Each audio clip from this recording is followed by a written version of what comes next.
नमस्कार, news capital express में आपका स्वागत है। मैं हूं आपके साथ दीप्ति। शुरुआत करते हैं खास खबर के साथ। चिकित्सा शिक्षा मंत्री विश्वास सारंग ने कहा कि कोविड के 24 घंटे में 5000 टेस्ट हुए हैं, 19 मामले हैं, 232 एक्टिव केस हैं।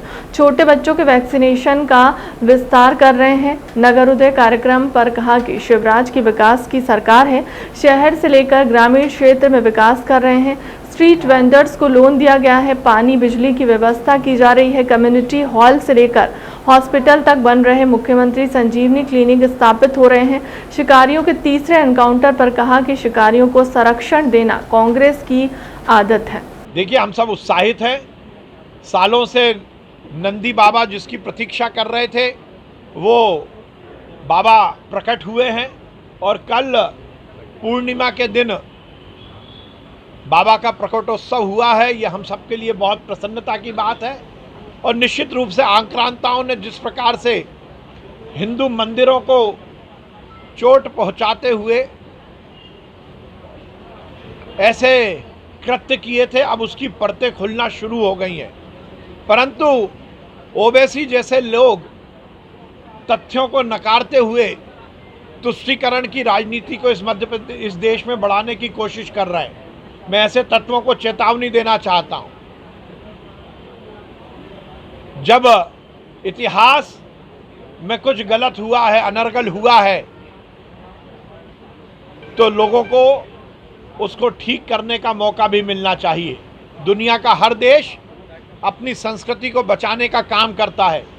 ये इस देश का दुर्भाग्य है कि यहाँ ऐसे जयचंद अभी भी हैं जो कि हमारे इतिहास में जो चोट हुई है, यदि उस पर मरहम लग रही है तो उनके पेट में दर्द हो रहा है। और आश्चर्यचकित बात यह है कि अपने आप को हिंदू प्रकट करने वाले वो राहुल गांधी अब कहाँ गायब हो गए। कोट के ऊपर जनेऊ पहनकर त्रिकुंट लगाकर शिव भक्त बनने वाले राहुल गांधी कहाँ हैं? वो जब मस्जिद में बाबा भोले प्रकट हुए हैं तो उन पर सांप क्यों सूंघ गए हैं? उनका ट्वीट क्यों नहीं आ रहा? कांग्रेस के एक नेता का ट्वीट नहीं आ रहा। और उसके विपरीत जाकर चिदंबरम प्रेस कॉन्फ्रेंस कर रहे हैं और कह रहे हैं कि ज्ञान वापी में जो सर्वे हुआ है वो गलत हो रहा है। इसका मतलब कि कांग्रेस अपनी हिंदू विरोधी मानसिकता से ऊपर नहीं आ रही। ये कांग्रेस की हिंदू विरोधी मानसिकता का परिचायक है। मैं बहुत प्रसन्न हूँ, मैं प्रफुल्लित हूँ कि सच सामने आया है और ये सुनिश्चित हुआ है कि नंदी का इंतजार अब समाप्त हुआ, बाबा प्रकट हुए हैं। भारतीय जनता पार्टी का नहीं, दिग्विजय सिंह के बेटे और कांग्रेस के नेताओं का संरक्षण प्राप्त है। ऐसे शिकारियों को संरक्षण देना और शिकार कराकर अनर्गल और अनैतिक काम कराना, ये कांग्रेस की आदत रही है। और पुलिस ने हमने तो लगातार कार्रवाई की है। आज तीसरा एनकाउंटर भी हुआ है और जैसा पहले दिन कहा गया था कि इस तरह के कृत्य में शामिल लोगों को ऐसी सज़ा मिलेगी जो नज़ीर बनेगी। सरकार और पुलिस का इकबाल कायम रहेगा और इसीलिए इस पूरे मामले में 3 एनकाउंटर किए गए हैं और 2 अपराधी भागने की कोशिश कर रहे थे तो उनको भी शॉर्ट एनकाउंटर किया गया है। हम कटिबद्ध हैं मध्य प्रदेश में कानून व्यवस्था को चुस्त दुरुस्त रखने के लिए। माफियागिरी, शिकार, किसी भी तरह का अनैतिक काम ये मध्य प्रदेश में कहीं भी किसी भी तरह अनुमति देने योग्य नहीं है। चाहे वो धर्मांतरण का मामला हो, उनके आरोपियों को भी पकड़ा गया है और ये सुनिश्चित किया जाएगा कि मध्य प्रदेश में रूल ऑफ लॉ स्थापित होगा। माननीय मुख्यमंत्री जी ने स्पष्ट निर्देश दिए हैं, ऐसे अपराधियों को बख्शा नहीं जाएगा। क्योंकि कांग्रेस की रीति नीति नेहरू के समय से रही है कि केवल नेहरू परिवार और कांग्रेस के गुर्गे ही सरकार का फायदा लें, पर भारतीय जनता पार्टी आम जनता और गरीब जनता के घर में हरियाली और खुशहाली लाना चाहती है।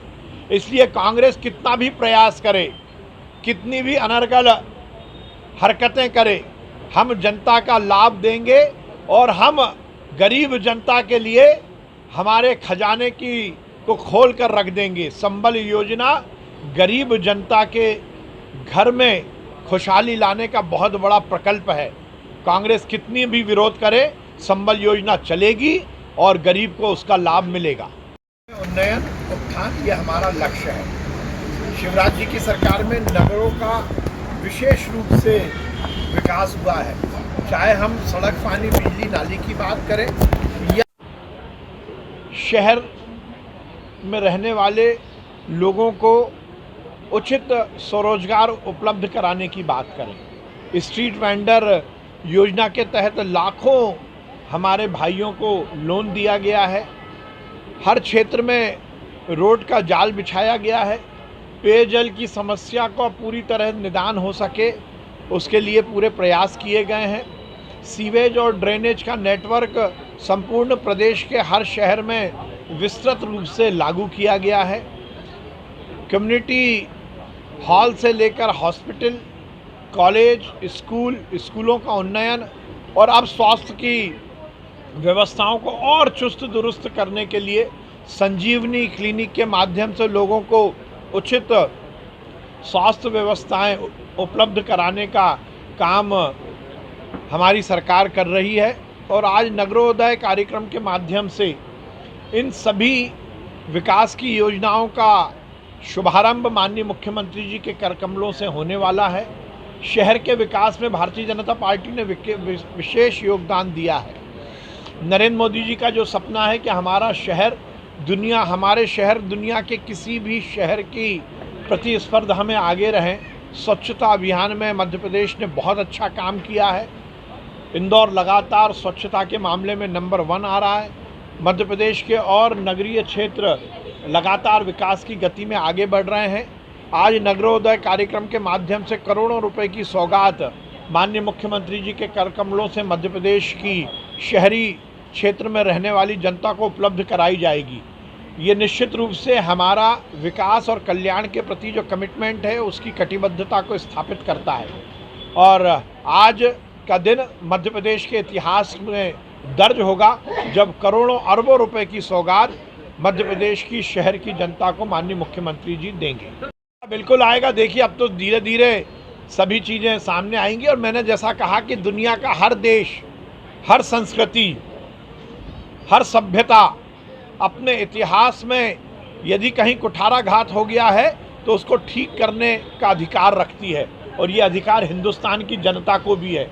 ये हिंदू और मुसलमान का बात नहीं है।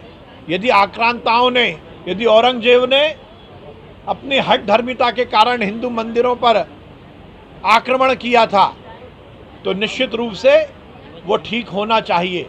जनता के सामने, हिंदुओं के सामने सच आना चाहिए। हमारे आराध्य यदि कैद में है तो ये अब बर्दाश्त नहीं किया जाएगा।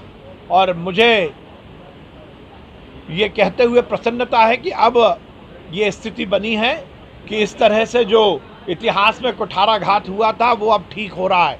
पर ओवैसी जैसे नेता अपनी राजनीतिक रोटी सेकने के लिए, अपने वोट बैंक को बचाने के लिए अनर्गल बातें करते हैं, असंवैधानिक है। वो कोर्ट की बातों को भी असंवैधानिक बता रहे हैं।